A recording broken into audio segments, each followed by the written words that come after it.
Hi అండి, welcome to my channel Sahu 414. Tirupati గుట్టపైకి అయితే ఎక్కేసామండి. చూసారా దేవుని గుడి ఎంత అంగరంగ వైభవంగా ఉందో. అసలు ఒక్కసారి ఈ గుట్ట మీద అడుగు పెట్టగానే మెట్లెక్కేటప్పుడు పడ్డ కష్టం అంతా ఒక్క నిమిషంలో మర్చిపోయామండి. స్వర్గలోకంలో విహరిస్తున్నాడు, నిజంగా వైకుంఠానికే వచ్చినట్టుంది. ఎంత బాగుందో చూడండి.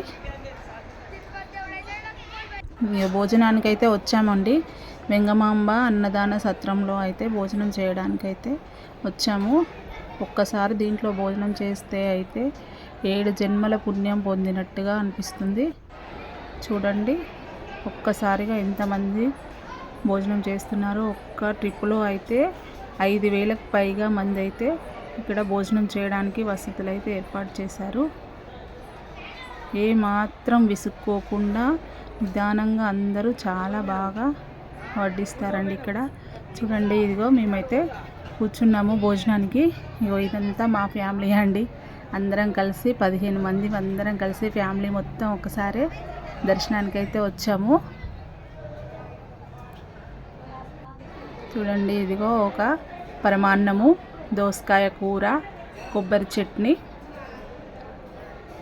చాలా బాగుంటాయండి ఇక్కడ ప్రసాదాలు అయితే. ఈ ఒక్క హాల్లోనే ఒక్కసారిగా 5,000 మందికి పైగా భోజనం చేయడానికైతే వసతులు ఉన్నాయి. అలా ఒక్క ట్రిప్పులోనే 20,000 మందికి పైగా భోజనం చేస్తారు.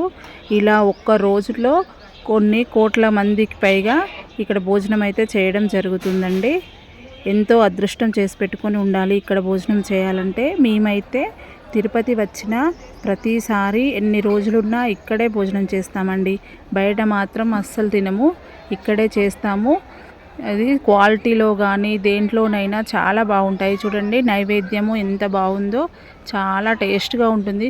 కానీ కొద్దిగా పెడతారండి నైవేద్యము, ఎందుకంటే కోట్ల మందికి పెట్టాలి కదా. ఇప్పుడు అన్నం వస్తుందండి. ఫస్ట్ ట్రిప్లో అన్నం అయితే వడ్డిస్తారు.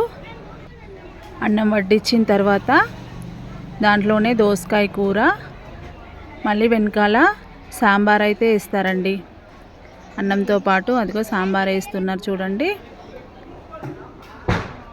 మనం ఎంత కావాలన్నా కూడా పెడతారండి, లిమిటెడ్ అనేది ఏది ఉండదు. మనం ఎంత తిన్నా కూడా మనకైతే వడ్డిస్తారు. కానీ కొంచెం ఫాస్ట్గా అయితే తినేసేయాలి, ఎందుకంటే మన వెనకాల చాలామంది జనాలు వెయిట్ చేస్తూ ఉంటారు కాబట్టి ఫాస్ట్గా అయితే తినేసేయాలి. ఇక్కడ చాలా బాగుందండి సాంబారు, అన్నం. మళ్ళీ నెక్స్ట్ ట్రిప్పులోనైతే మళ్ళీ సాంబార్ ఇవ్వరు, రసం ఇస్తారు. రసంతో తిన్న తర్వాత మళ్ళీ పెరుగుతోనైతే తినేసేయాలి. కూరలు మాత్రం చాలా బాగున్నాయండి. సాంబార్ అయితే చాలా బాగుంది, అచ్చం మనం ఇంట్లో చేసుకున్నట్టుగానే ఎంత బాగుందో టేస్ట్. మీరు కూడా తిరుపతి వచ్చినప్పుడు తప్పకుండా ఈ సత్రంలో అయితే భోజనం చేయండి, చాలా బాగుంటుంది. ఎన్నో జన్మల పుణ్యం పొందినట్టుగా ఉంటుందండి.